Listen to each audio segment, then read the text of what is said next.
Bev's Video Kingdom is intended for a mature audience. Listener discretion is advised.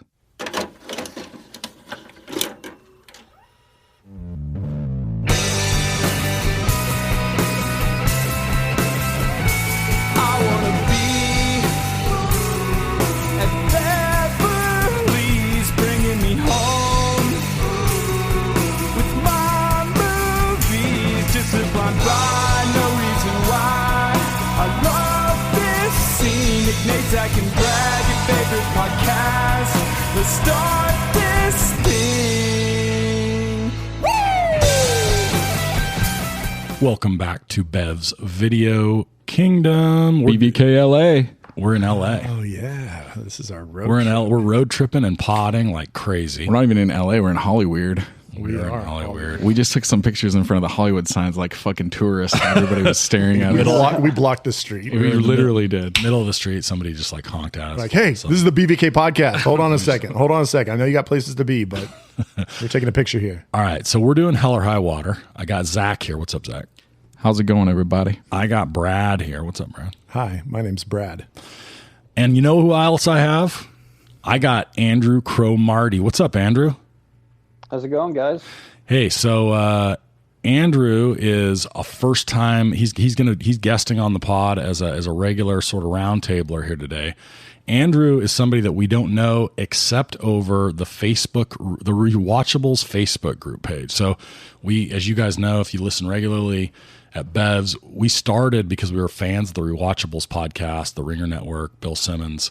And we started listening. We started thinking, hey, we should kill some time during COVID and do a podcast that kind of pretends like it's the Rewatchables. And at the same time, we found the Rewatchables Facebook page. It's got tens of thousands of members. It's a great place for listening to or for like interacting and talking about movies. There's tons of polls on there. Frank Huang is always running cool questions and polls and tournaments and things.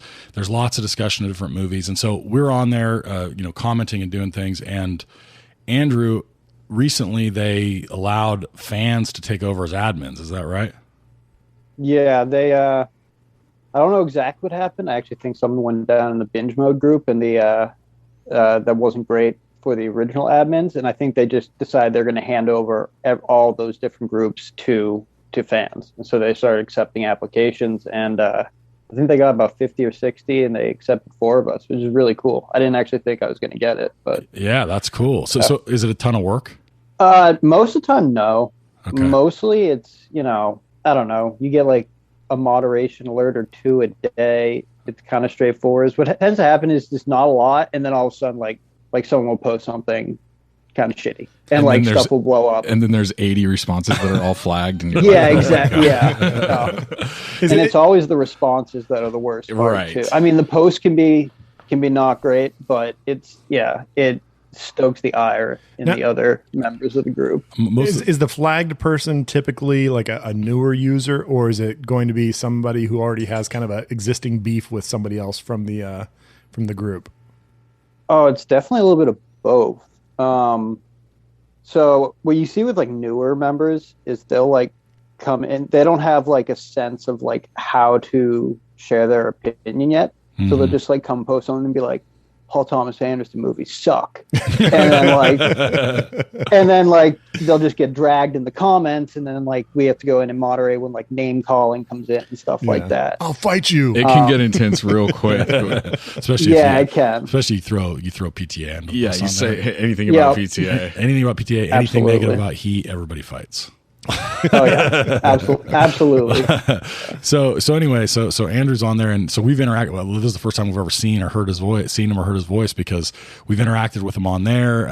Always see him. He's a moderator, but he's also a regular poster, and so he's always got super interesting things to say. Kind of has you seem to have a really wide range of tastes in movies, and so we reached out a while back and said, hey, why don't you come on with us and do a pod?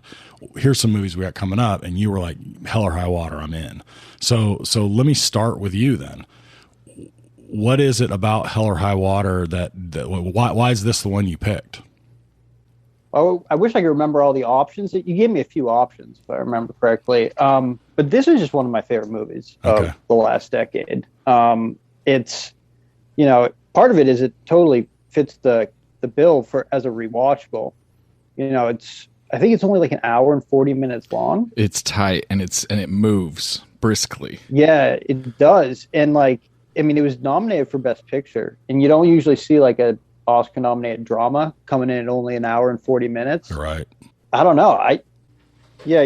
This is like this movie actually comes up a lot in the rewatchables group. Comes up, other groups, other places, and it's one of the few movies that I feel like it's not that divisive. Like people are just usually like, yeah, it's a great movie. I can't wait to hear Brad's take on this because I think he's going to shit on it. We'll see. We'll see. I'm interested to hear because I really don't hear much negativity around this movie. People are usually a fan. Ben Foster is usually at the center of that conversation. He's Taylor Sheridan as well. Yeah, Ben Foster is amazing. Taylor Sheridan as well. I don't know if you guys. I'm guessing you've probably seen Sicario, Wind River, two of the other movies he's written. He does Yellowstone. At this point, he basically is Paramount Plus. With that in 1883, he's got a bunch of other stuff coming. I think he's a great screenwriter. So I've just been a big fan. It's interesting. This one's a 2016 movie, like you said. It's nominated for Best Picture. It at the box office, it does okay. Right. So, so it makes a little bit of money, but it doesn't kill. It's not huge. I feel like, we don't get numbers after obviously the box office, but I feel like it's done really well probably since. I feel like it was sort of a slow grower because you do see it show up a lot on forums and stuff. So Zach, what's your take on this? So my take is I had seen it already and I really liked it. And then we just did Big Lebowski.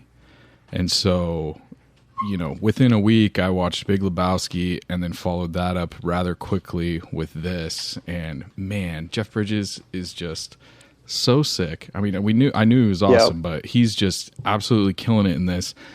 Ben Foster, who I really dig in all sorts of stuff. Chris Pine's okay. He's fine. He's great. I mean, he's not bad at all. I mean, I feel like he's kind of overshadowed by Foster and Bridges in this, but I agree with you. I mean, I like almost all the Taylor Sheridan stuff. I really dug Wind River. I really dug Yellowstone. I mean, he's actually he's great at being the cocky cowboy, right? Like he kind of does that in everything. And he has his little cameos and everything, and he's great. So I dug it a lot. I think it's a great pick, and I really enjoyed it. And I really enjoyed when the movie was over, and my wife was like, "I loved that." I was like, she wasn't like, I'm going to be depressed. She wasn't depressed, even though it's a pretty depressing. I mean, it's like a kind of a depressing movie, but she wasn't depressed. But she was like, she was like, I loved that, and holy crap, it's only 8:30, and we were like, dude, it's not even a 3-hour movie. It was awesome. Yeah, it doesn't drag at all. All right, so Brad, you hated it. I didn't mean to give that impression that I hated it because that's not true at all. So it was my first time watching it. Wait, what do you mean? We did it in the basement tapes. No, we didn't. You always think that we did, but we did not. Okay. You constantly were always saying, we're going to do that one of these days. We're going to do that one of these days. He's definitely, this is the third or fourth time. We've already done this movie once, and we're like, no, we have not. All right, fine. So, okay, you hadn't seen it. So I hadn't seen it, and can we take a moment? Because I always like to do this. This is include the movies that Brad hadn't seen until the pod include The Godfather, Shawshank Redemption, Warrior, Hell or High Water. There's another one we're missing. Anything that you really like, I'm hesitant. And Hereditary, you hadn't seen Hereditary. such a People are like, has this guy seen any movies? I'm like, yeah, I'm on a movie. I like movies that I like. I haven't seen shit. I only watch movies that I've seen. Before. That's my brother's. All right, so you didn't love it. No. I okay, 100% appreciate it. There's a look to it. There's a feel to it that I really enjoy. And I know the writer Taylor Sheridan is a Texas boy, so it's I'm going to say that he's got that feel for it. But there's something that always feels a little almost too far, where it's these people are down on their luck and they're kind of gritty and low class and da da da da, and it almost feels like we got to make these Hollywood people feel like they're really like just down on their luck. And sometimes it rubs me the wrong way where conversations like the one that stood out, and maybe it was just because it was early in the movie. He comes in to interview the woman, the first bank robbery, and he's interviewing the old lady. And he's like, so what color were they? Black, white, their souls or their skin or whatever she says like that. It was just like, That was heavy-handed for sure. it just kind of was like, okay, look at this. This is what this is going to be. But in the same time, I enjoyed it. There's some problems I have with it. Ben Foster's character I really liked, but then he goes psychopathic rampage, like just out of the blue. Like, yeah, they kind of portray him. He did some years in prison and stuff, but he still had kind of like a heart about him for the most of the movie until he turns into just a psychotic, just crazy person at the end. And it just seemed kind of like unexpected. Like he's just gonna be like, later, brother, I'm gonna go shoot some cops and I'm done. So, but he'd already killed in the bank robbery. It had already gone sideways. So, like my read of that is He already knew he was in for murder. he's already in. He's done. Like he's running. Right. There's no way he gets away with it. His brother But didn't kill anybody. He thinks that like, oh, my brother's gonna get away with this. I think he thinks there's a better chance of his brother getting away. Especially than if he splits and Yep. draws the If he attention goes away. and takes all the attention, keeps going, he gives Chris Pine as much time as he can to get away, right? This is classic bank robber strategy, dude. But I All still right? have problems that Bank robber 101. The fact that his brother, and again, this goes. I'm jumping on my body bag here, but I'll save it for a body bag. But I have problems with that ending. And You don't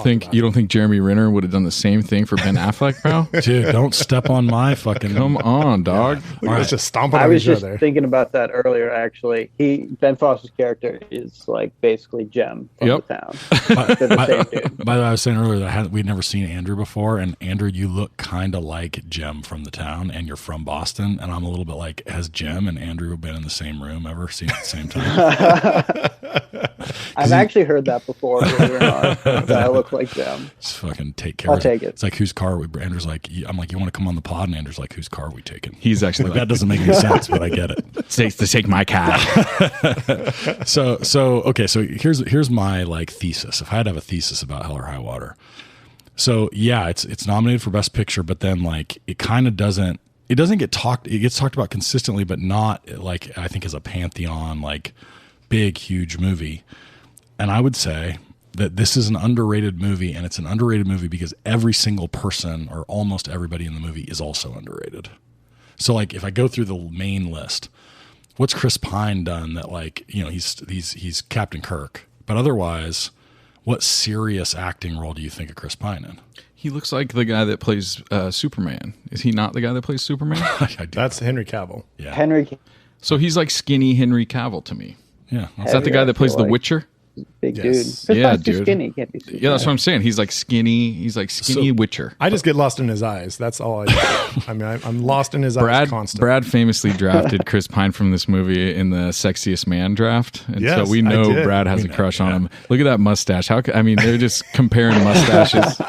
I will say though, so I wish I had his eyes. well, who doesn't? So Chris Pine is underrated. Like not, I wouldn't say generally overall, but this performance is incredible. Ben Foster is perpetually underrated. How Ben Foster's not Yeah. talked about as like in the total A list, always discussed as like potential major role. I don't know. Why do I think of him like as like a better version of Scott Conn though, which is weird. I mean, but He always that's plays the exactly crazy my dude. fucking point. Like that you would even say him in the conversation with Scott Conn is insane because his chops so much are better, so good. yeah. But I'm saying that's how he's thought of as like kind of adjacent to that category. Okay, Jeff Bridges. Yes, I recognize that like he gets some due, and he doesn't have a ton of roles where you're just like, you know, he's not Tom Hanks. But that guy, if he's in it, I'm fucking in. Right? Absolutely. Crazy Heart, I'm in. His like Lebowski, I'm in. whatever his neck is doing in this movie, if that's part of the acting, if there's some way that he is like protruding his neck out, it's like a version of Brando with the stuff shoved in his that's cheeks. exactly what I was Yeah, gonna fucking Or exactly. like a Yeah. Billy Bob and Sling Blade, where they're kind of doing something with their face that And makes you're it like, look very something is different. weird, and the way that he talks and changes his voice and everything. Yeah. So for me, right, like there's just a up and down. And I mean, the waitress that says, you know, what don't you want? Oh, she's great. She's from a TV show that He's kids Eastbound and love. Down. Underrated. Oh yeah, she is the girlfriend in Eastbound. Like I'm Is she saying, really? Yeah. yeah, oh yeah. Kenny Powers? Oh no, you're thinking of the Oh, different that's. waitress. Oh yeah, no, You're- that's the.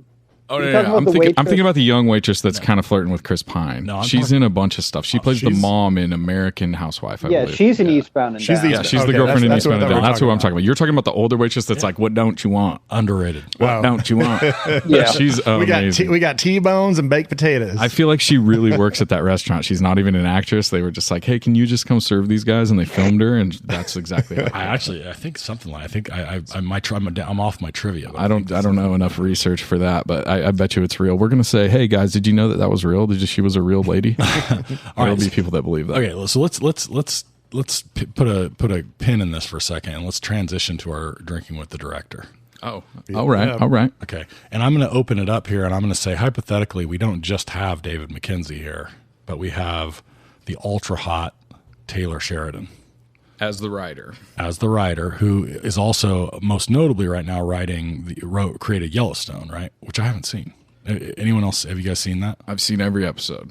I'm not caught up on the 4 season. It's good though. Is it's it? quite good. First Yeah, season. Go ahead, Andrew. It's got vibes of his movies. I'd say it, like, you see a little bit of like his melodrama come out in points in Hell or High Water. It's pretty on display, and probably the only downside of Yellowstone. But overall, like, the characters and the action and the storylines are all really good. and Costner's the star. Costner's a star, Yep. but the woman that plays his daughter Beth, I do not know her name. She's a British actress. She's in Eden Lake, which is a British horror movie that I really like. And She's in Flight. Yeah, and she friggin' kills it, dude. I think she carries that whole show, and she is just a force of nature on the screen, in my opinion. I think she's badass. All right, so when we drink with the director, and in this case the writer, we're drinking. What are you drinking, Brad?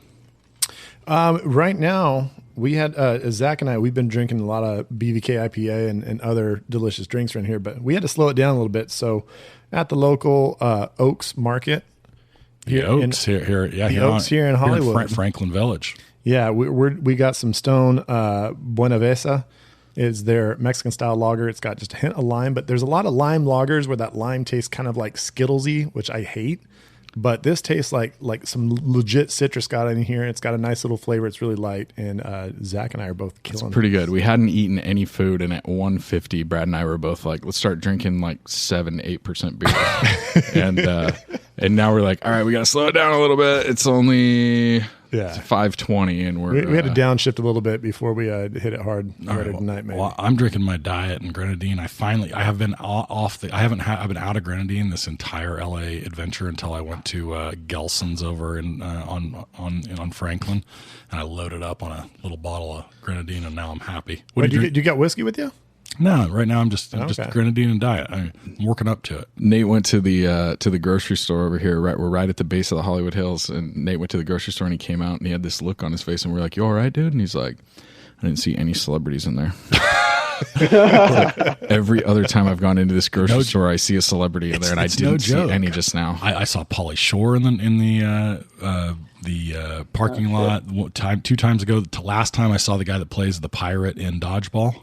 Oh, that guy's great. Yeah, he was. I'm telling you, every time I didn't see him, I looked everybody up, and I was totally creepy about it. Stared everybody in the face. Just jogging through the aisle. Were you like, are you the pirate from Dodgeball? He's like, yeah, that's me. That's what I sign on people's stuff.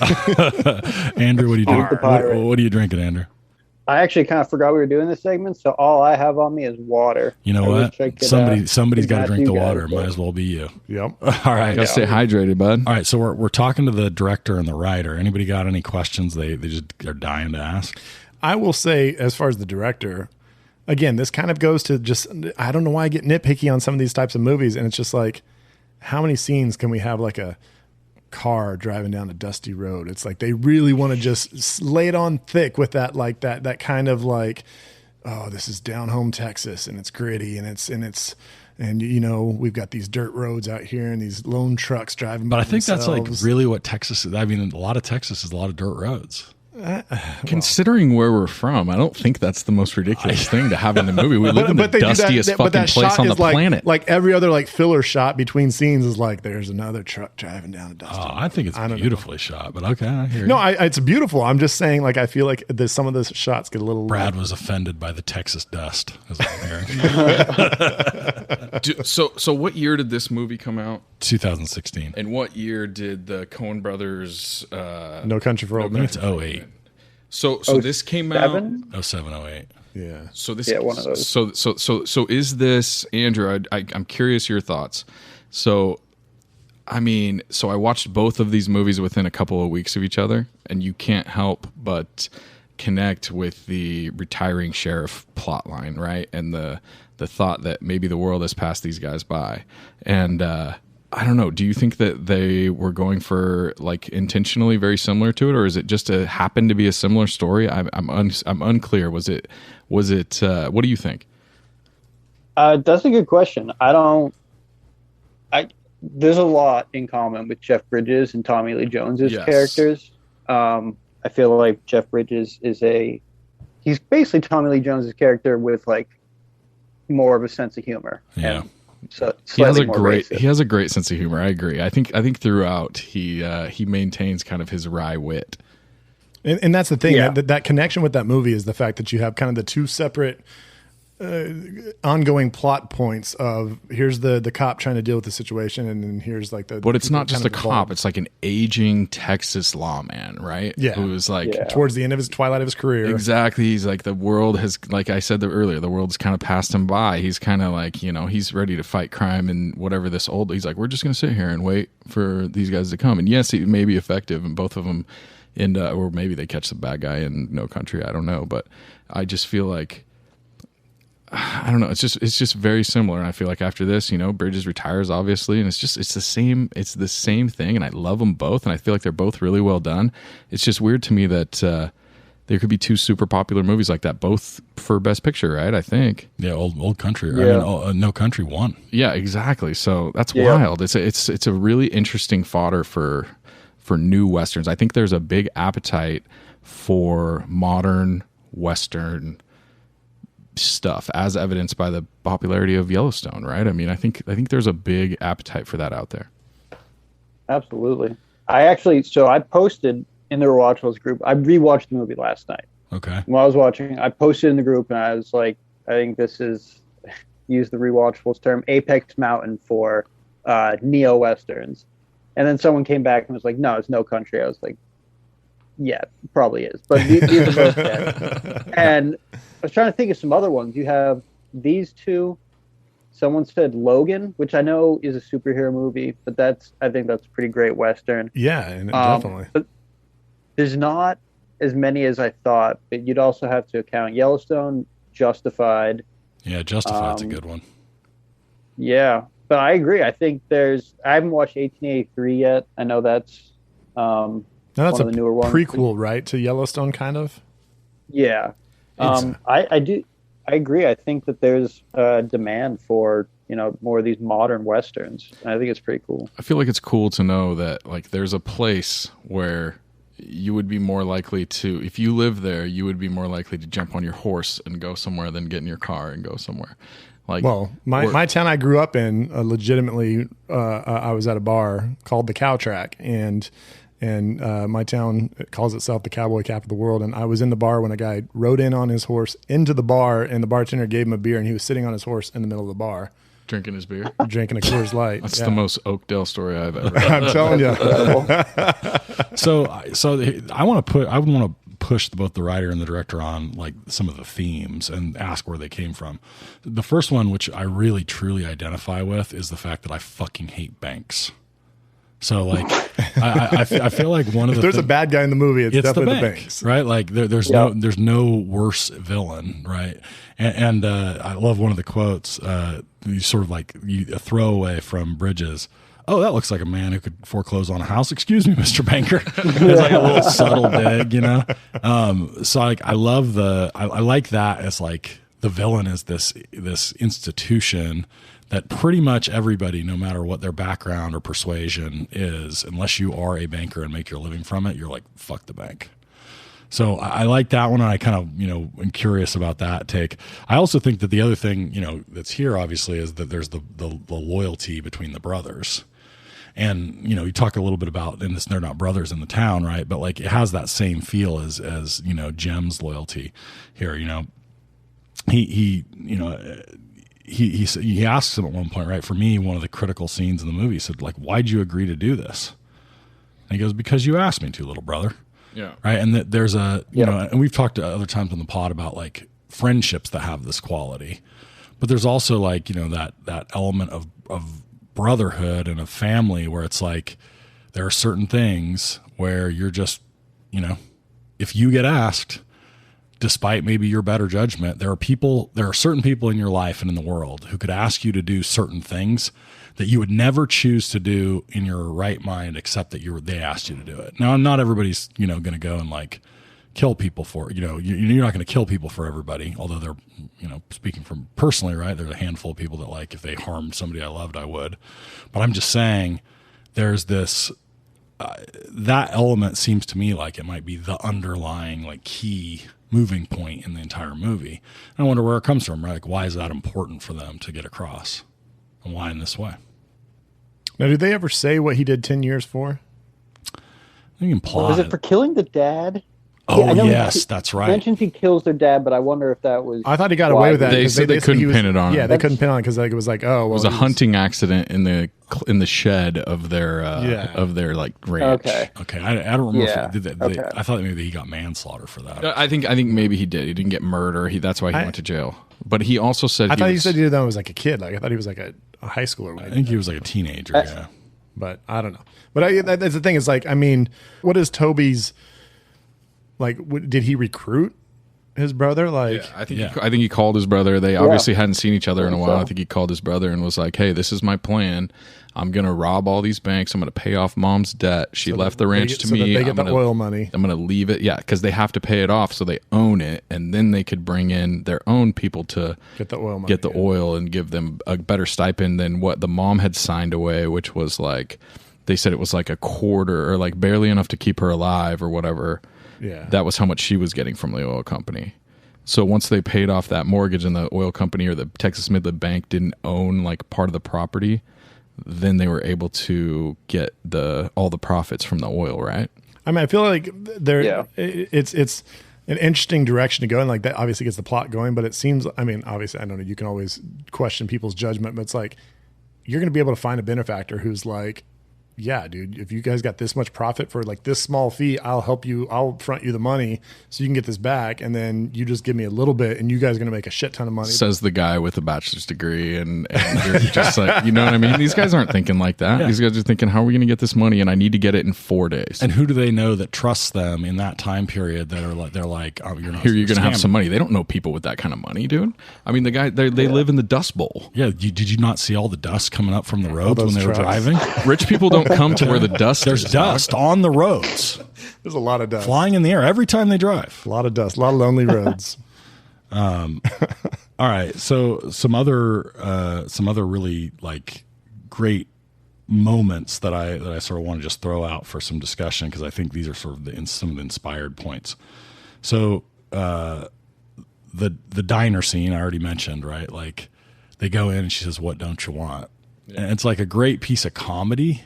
It's not really comedy.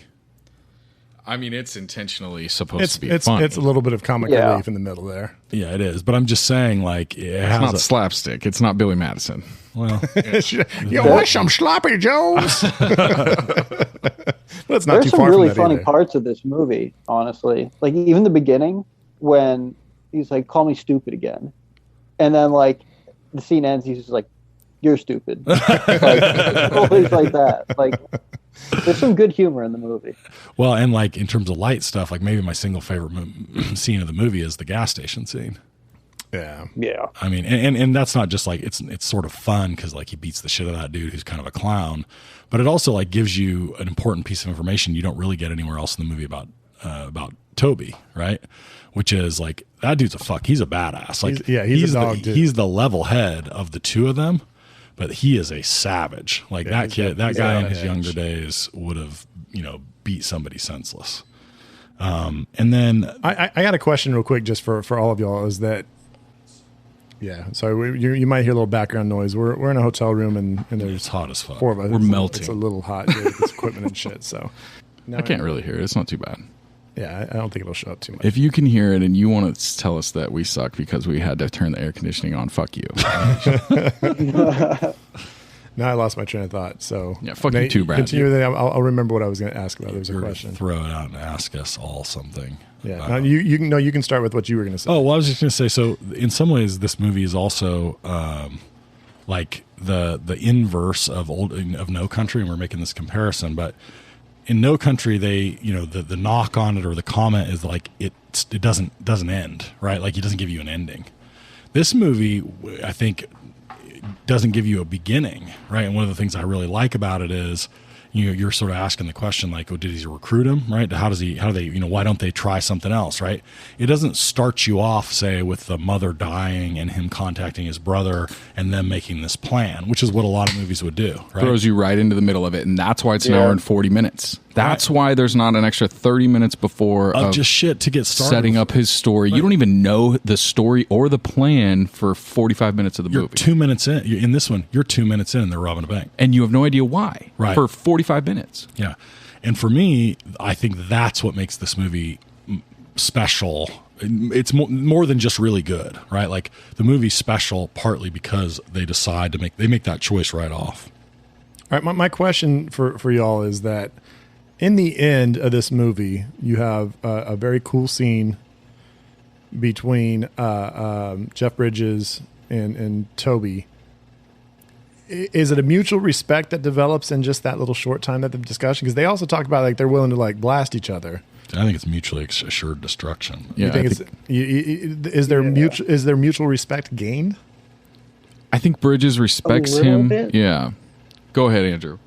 It's a good question. That scene stuck out to me when I rewatched it because I actually forgot that like they almost are about to have a shootout like right there on the porch.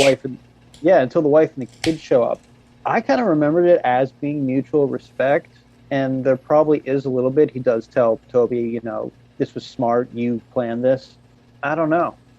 I think it was. I think they were. It was more heated than I remembered. That's really what it was. The respect only goes as far as like he respects him because he was doing this for his family and he can see that he was doing it for his family. He's not the type of guy, like he said, that's going to go out and buy a flashy car and show off whatever money he got or whatever deal he got out of this. I think he respects that, but he hates him so much for killing his best friend. And I think that the react. I mean, one of the best moments in a movie full of Jeff Bridges just fucking killing it. Maybe the single best moment is his reaction when his partner gets shot. Right? It's so authentically like he's immediately overwhelmed, right? Really upset, but really kind of restrained and like turns it into kind of like a moment of like real adrenaline because now all of a sudden he's trying to get him out of the fire and he's trying to get everybody else back, and you just can see it like at a level where there's very little meaningful dialogue at that point, but in his like body languages and reactions you really follow like the way he feels about that in a way that's super authentic, right? I think that's one of my favorites. Well, when they're going up the hill and like they're gonna get like they're gonna flank him and he's like, I'm gonna take this shot. Like I mean that's a pretty damn. Yeah. And he's out of breath and he's covered in sweat and he's obviously showing his age and he still keeps it together. I don't love that shot. If that was really a 500-yard shot and he shoots it on his knee like that, zero chance he hits it. No, dude, no. There's no way. If it was a 100-yard shot, he might hit him, but 500 yards with a rifle he doesn't know, and from the knee like that, like maybe if he laid down and put like a backpack down and laid it on top of it and like they talked about the wind for a while and the guy told him this gun tends to shoot a little bit left and a little bit high or whatever it is, then maybe he makes that shot. But it was a hero shot and it makes the movie awesome. But maybe it was a bad shot and he just got lucky. As somebody that's shot guns, and maybe it's because I'm admittedly not very good at shooting guns, but I mean there's zero chance he does it from his knee like that. Anyways, to your point, Nate, about his reaction when what's his partner's name? Alberto. When Alberto gets shot, first of all, he's making one of his it's mid Native American joke when he gets shot. Like he's about to be Oh, go yeah. up there and tomahawk him and just right through the eye. Yeah. But there's also that scene in the motel when, he's like in Alberto's room and Yeah. they're flipping through the channels and Alberto's like trying to kick him out of the room.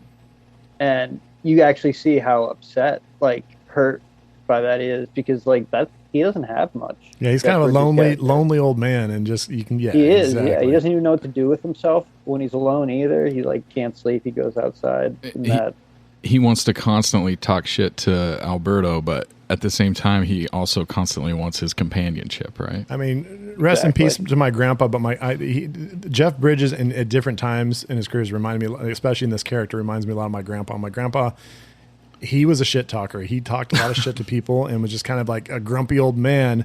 But at the heart of it, it was kind of because he was kind of a lonely guy. Like if he was by himself, like he was kind of depressed. But if people were around, he was kind of mean to them. But at the same time, it was just because that was his way of showing affection. So it definitely kind of reminds me of my grandpa. And I appreciate that aspect of his personality. Well, and I mean, and that's that's a type that endures, I think, even now for sure. But of that era, right? Like it was kind of an archetype, right? Like the way that men interacted with each other when they were supposed to be being macho and not overly emotional or vulnerable was to give each other constant shit. Like this now, podcast. On this podcast, we wouldn't say we would never do that. We don't do that kind of thing on this podcast, but in other places at other times.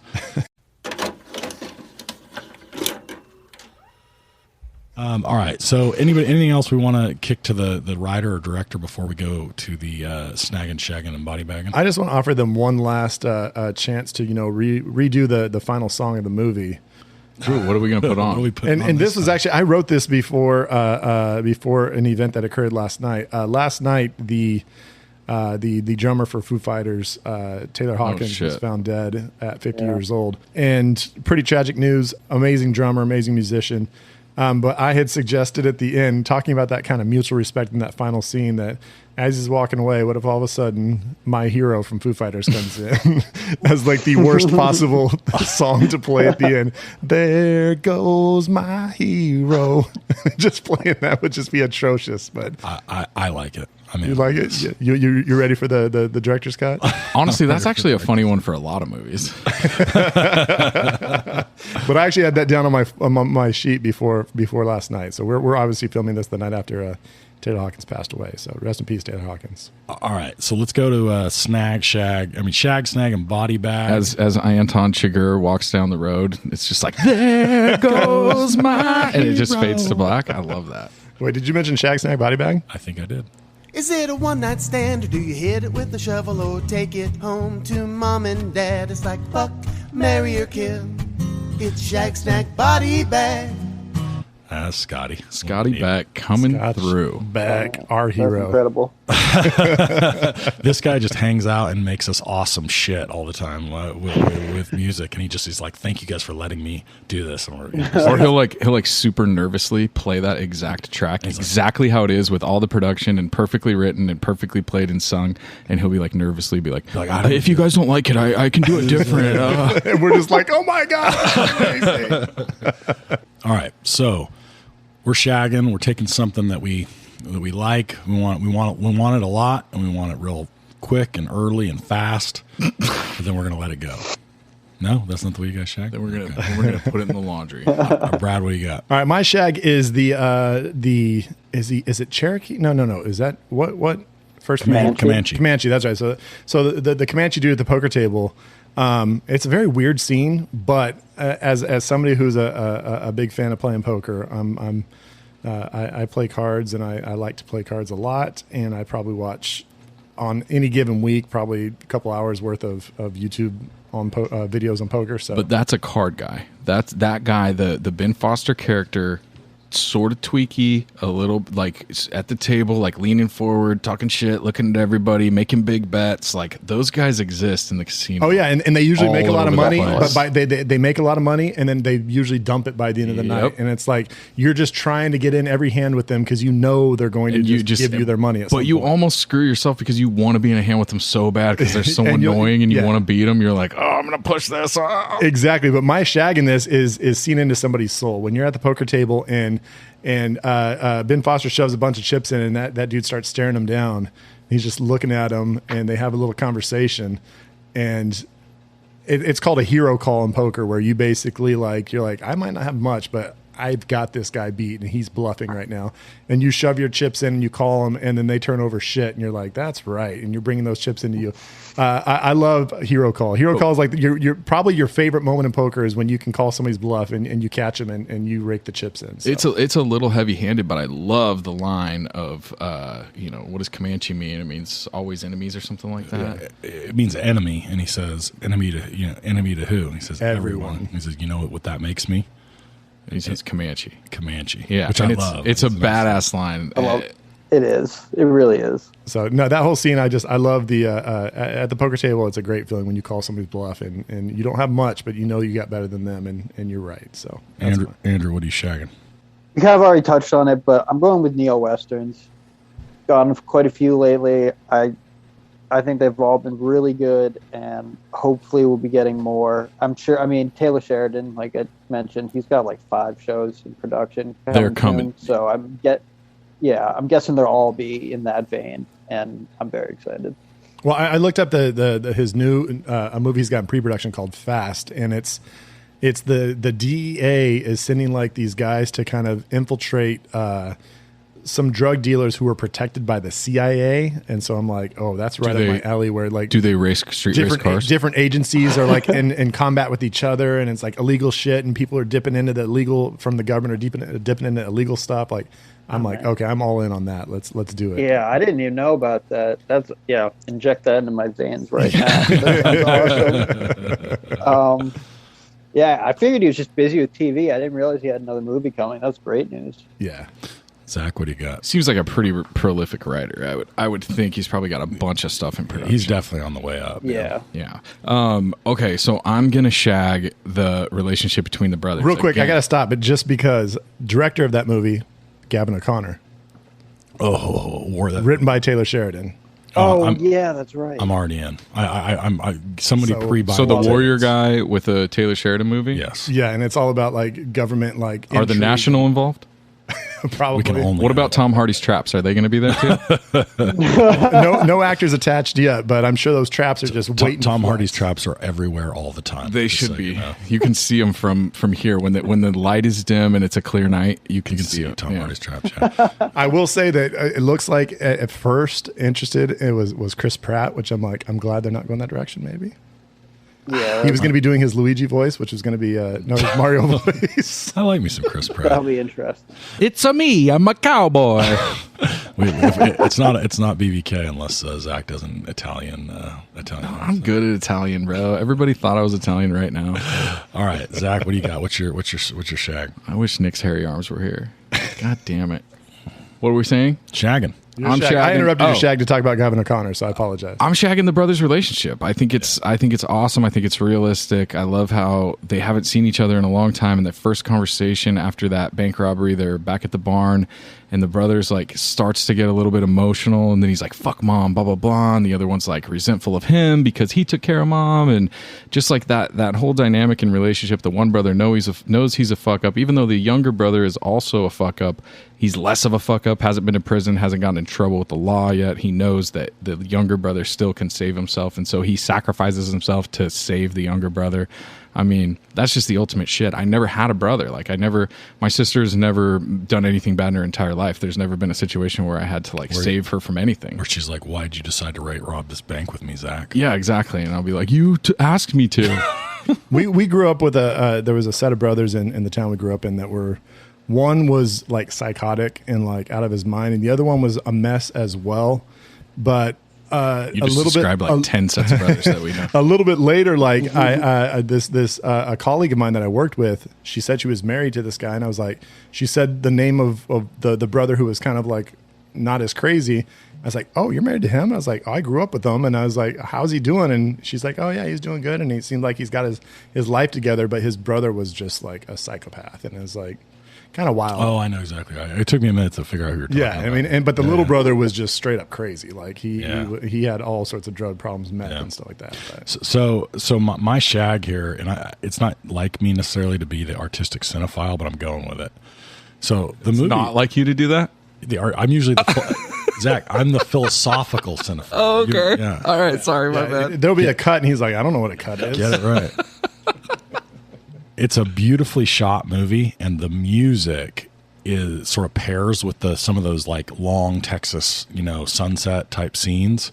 So like that sorrowful violin that starts at the beginning is kind of haunting, and it comes in a lot when you're sort of in the transition scenes.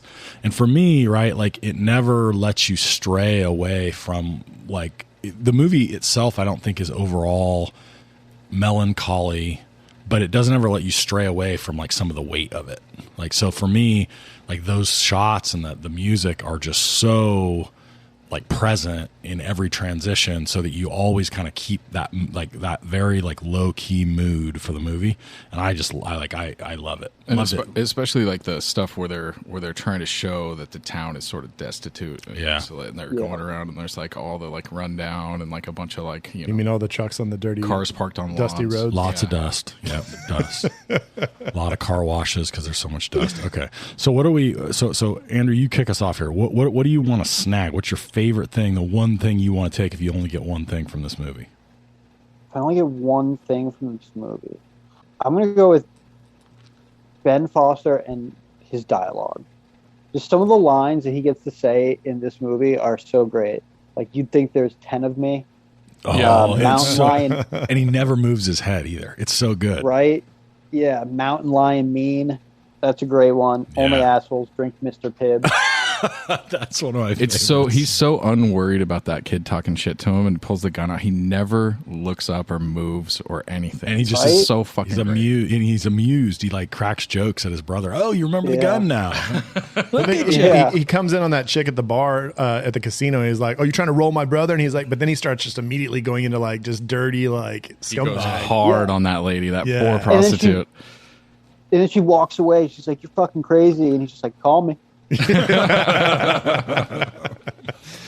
All right. What are you snagging, Brad? My snag is Jeff Bridges, and it's interesting because Jeff Bridges' career to me is weird because as a kid I loved Tron. I mean, Tron was just like my jam. I loved everything about it. I watched it a bunch, and I thought like this guy's great. He's good in Tron, and then there wasn't really anything I saw him in between that. Like he was in some stuff, but I just never really saw anything that stood out. And then he comes through with Lebowski, and it's just like, okay, goddamn, this guy's amazing. And that's I felt like, yeah, that's what I saw in him. Like here he is, this guy's amazing. And then it's like, since then it's just been just hit, like just he's great. And he just shows that he comes from a family of actors. Like the fact that he is just making his own way. It's not like I'm on daddy's coattails or anything like that. He has just developed himself as like, I'm legit. My brother Bo is shit. I'm the man. I mean, for me, it's the trifecta of. I mean, there's a lot of good stuff, but if you look at Lebowski, Hell or High Water, and Crazy Heart, those three, because again, he's not a volume guy, but I'll put those three performances up against.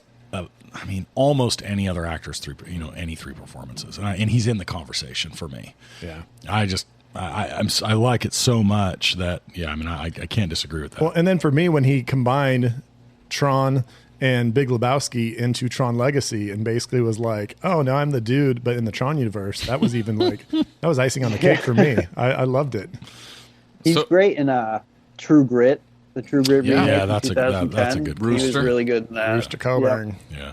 So I have written down Jeff Bridges as everyone's favorite old man. So Brad touched on it earlier because he said that it reminded him of his grandpa, and so we were watching it. We watched it with some people, and like two of the people watching it were like, "Oh my gosh, this so much reminds me of my stepdad or grandfather or whatever it was." And I think that just that the older, kind of dry sense of humor, but like super principled, kind of like older sheriff type guy. That's what a lot of, even if you're not a sheriff, even if you're a guy that's retired from the steel mill or whatever it is, that's who you want to be, and that's how you portray yourself, right? I mean, I feel like that's like definitely a thing, especially where we live in the ag community that we live in. Shout out to the old men. Oh, yeah. Oh, Scott loves old men. So I'm going to take, and I think I've actually taken this one from another movie before, and I can't remember. I'm snagging the setting, right, of the movie as a character in the movie. The dust? The dust. Okay. So I want to snag the dust. So I'm going to take exactly the opposite of Brad.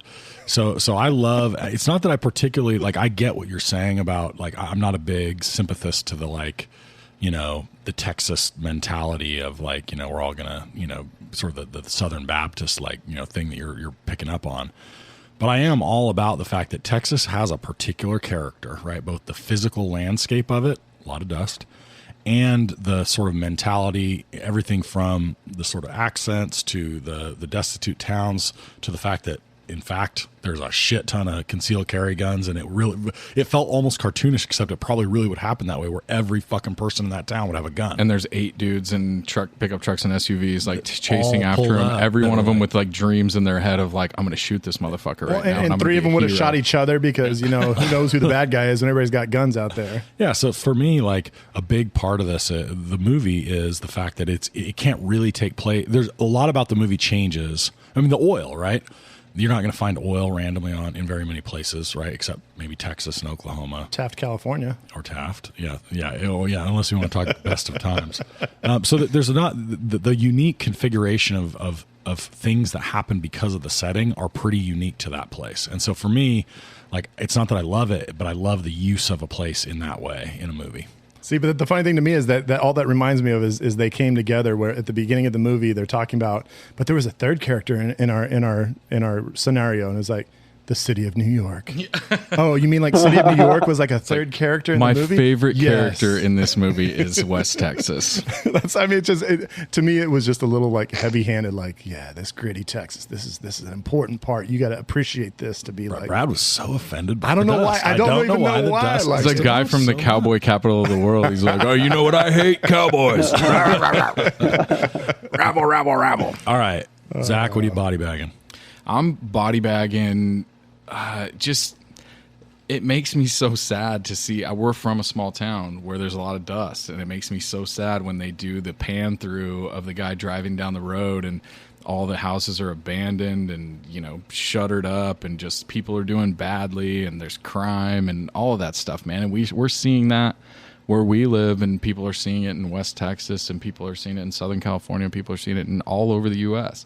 And it makes me sad, man. I love growing up in a small town. I love raising my kids in a small town, and I would hate to think that We're turning it into a dystopia. somehow. Well, I mean, you know what? Where we live, if we lost the canal water, if we lost access to that water, no one would live where we live. My house that's worth however many hundreds of thousands of dollars now would be worth nothing quickly. You know what I mean? So it's interesting to think about. Yeah. I just try not to think about it. Yeah, you shouldn't. Brad, what are you going to body bag? Which thing are you choosing? So my body bag is and it goes back to the ending. I said I was going to talk about the It's the ending. dust. I got it. And Okay, let's move on. it's at least 3 innocent people are killed in the basically kind of the towards the finale here. And in the end, we're supposed to be like semi rooting for Chris Pine just because he loves his kids and the banks are bad. It's like, I don't think West Texas lawmen are going to be like, you know, he was doing it for a good cause. You killed our buddy, but you know what? You're a pretty good guy. We're going to let you go. But that's the whole how point. that Isn't shit that, isn't goes that, that's down. the whole isn't that point. Jeff Bridges' like Yeah. point? But it's not just Jeff Bridges. There's a lot of other people in that department that I'm sure cared about Alberta. He's not the only one that cared about it. Makes it sound like all the cops are just like, fuck it. Like there was 2 of fair them, but point. just one guy I get got what away you're with saying. it. Like So they're nobody else they're cares bringing about that it. guy down hard. They are bringing him down so fucking hard, and he's getting all the charges brought against him.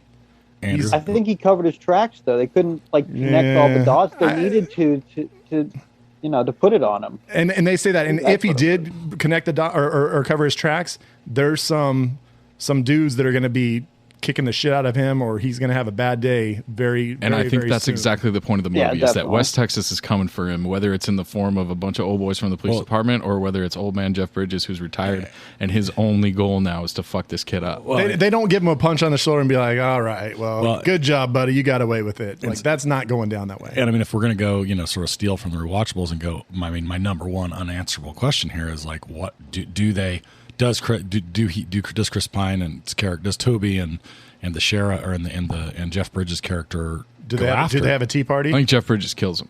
You think so? That's what I think happens. Really? I think so, and I think Jeff Bridges probably does it super calculated and like from a sniper spot where he's just like far away, watches him walk out of the hotel and shoots him in the head, and then Jeff Bridges goes back and sits on his porch for the rest of his life and is happier about it because he killed the guy that killed his buddy. Alberto's family, somebody's coming after That's Chris fair. Pine because Okay. he set it all in motion. It's not like he's completely absolved of any guilt because he set all this shit in motion. If he doesn't start the shit, 3 innocent people don't die. And I think that Chris Pine would be okay with that because Chris Pine was ready to die as long as he got his family set up and his boys set up. He didn't give a fuck. You know what I mean? I think they're that finding loopholes and they're taking that fucking oil back. I think that if Bridges takes him out, It's no, in that's the why he put it in the trust, trust, bro. It's Brad. Texas Midland Bank It's in Trust. dude. trust. That That's shit's like I ironclad. love The Shield. I absolutely love the TV show The Shield.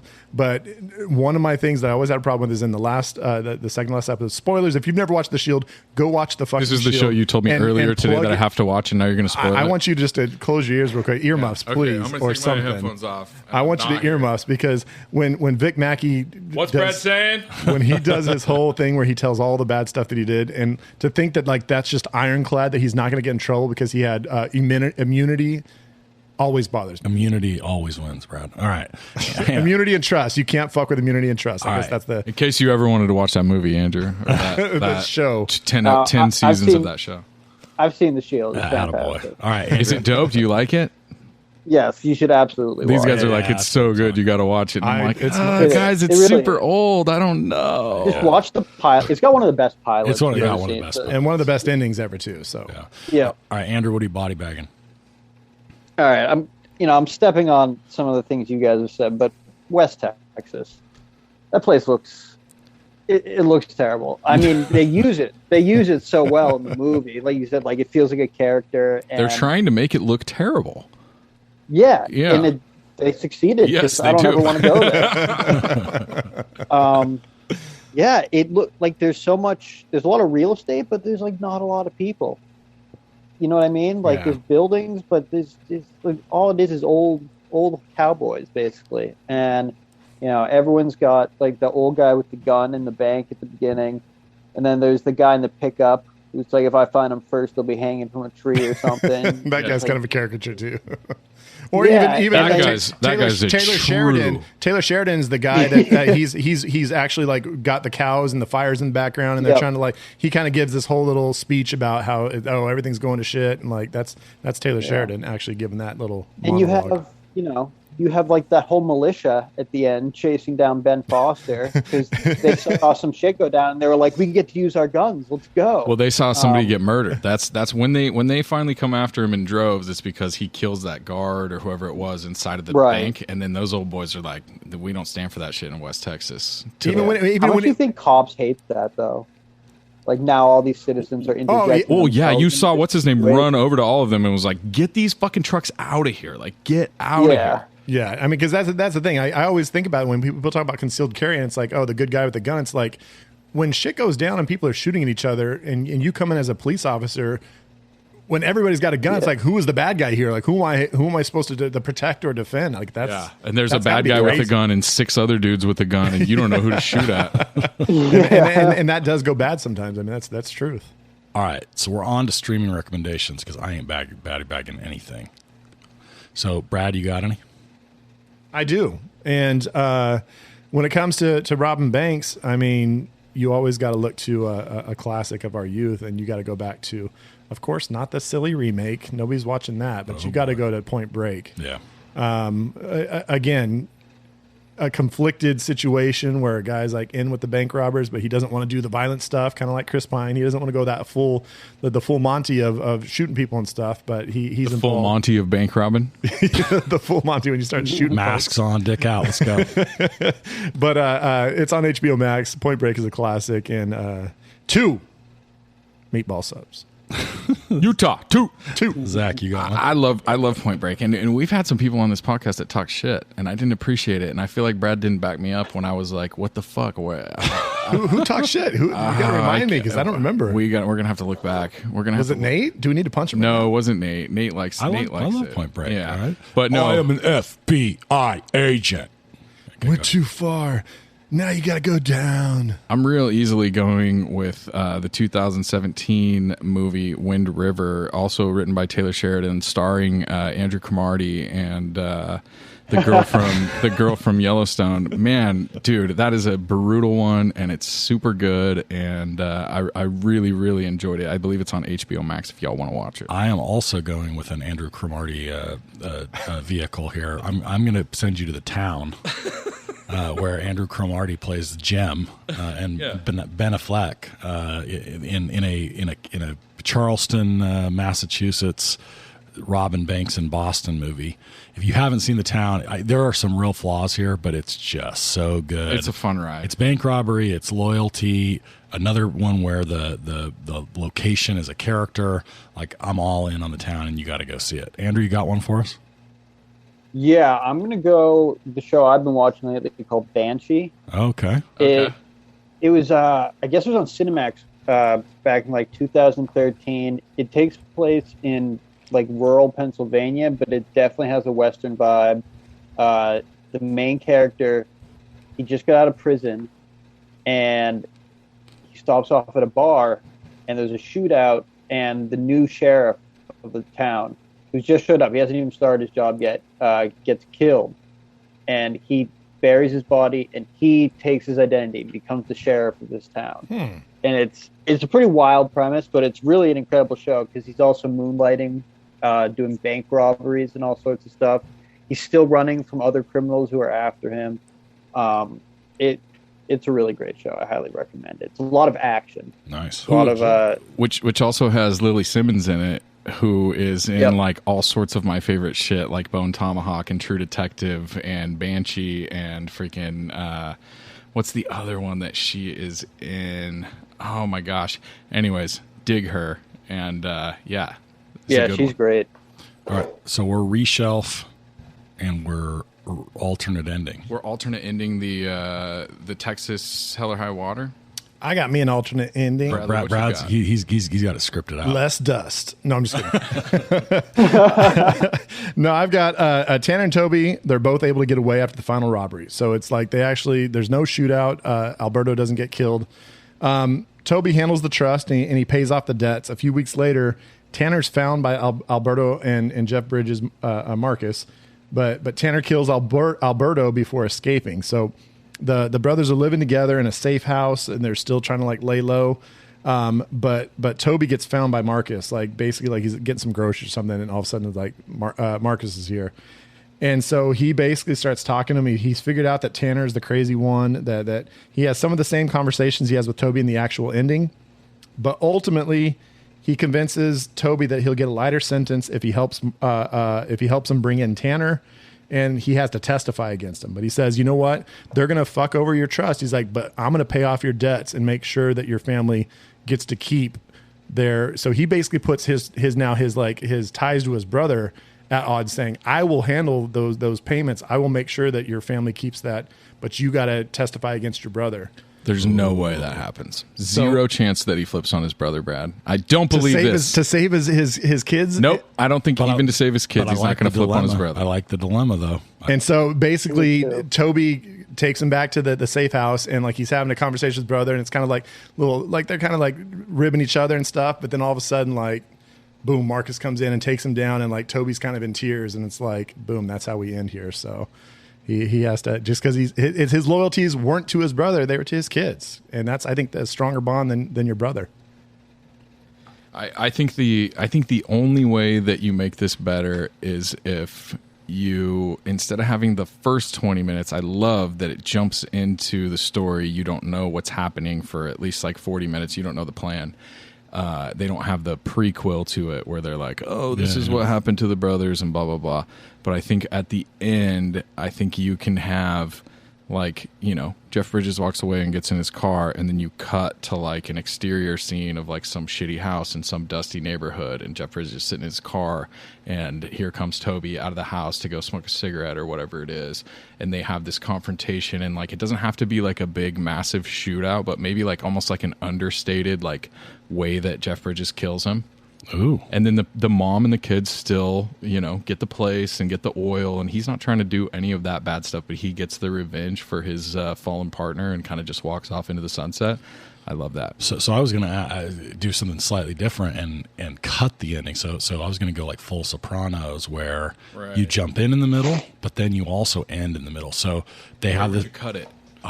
So they would get in the different vehicles, and they would start to drive. They would have like kind of an emotion, the emotional parting of ways, and then they go in different directions, and the camera starts to pan up like a sort of a drone shot. Yeah, lots of dust, and you see the cars driving in sort of basically in a V in different directions, where you start to see all the cops and everybody chasing Ben Foster's character and Toby going off the way, and then like you fade out so far and it fades to black and you don't know how it ends. But that takes away the death of his partner, which I feel like is the cool like knife twist that this movie gives. I'll fix that right now. The better ending is when before like the family shows up on the porch with Jeff Bridges and Toby, and there's a moment where all of a sudden it's just like looking like they're both kind of like flexing for their guns a little bit, and you can tell like, okay, and then boom, now we go black, where it's like you don't know, did somebody get shot? I like Sopranos. that. Yeah, I think that's the better that. like dark cut. I like right that there. much better, because then you get to keep the partner getting killed, which I like. I like that part of like why Jeff Bridges is invested in it afterwards. Because And now you can say somebody shot first, or somebody didn't shoot, or maybe they didn't shoot at all. Up until that point, Jeff Bridges still is just like, oh, I guess we're going to catch these fucking bank robbers, whatever, let's go, you know what I mean? Once his partner gets shot, then it's fucking real for him, now and he's it's obsessed with it, Andrew, you got any alternate endings?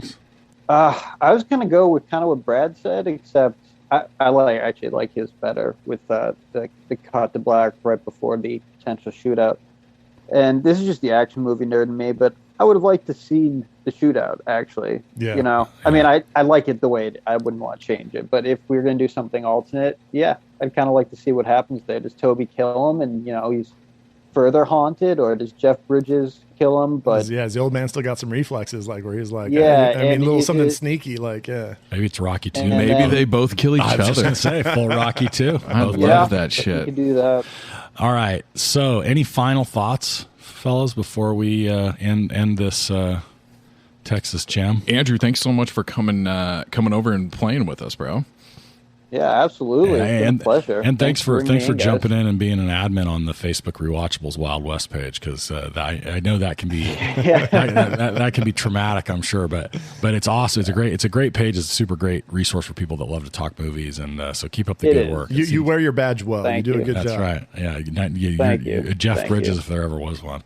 All right, so that's it. So next week we are going to follow Hell or High Water with what else but the most memorable movie bank robbers. So robbing. show up for that draft with your guns ready and your masks on, folks. I'm ready. I'm going to ride my horse into the fucking bank when I rob it. All right, we're out. Bye-bye.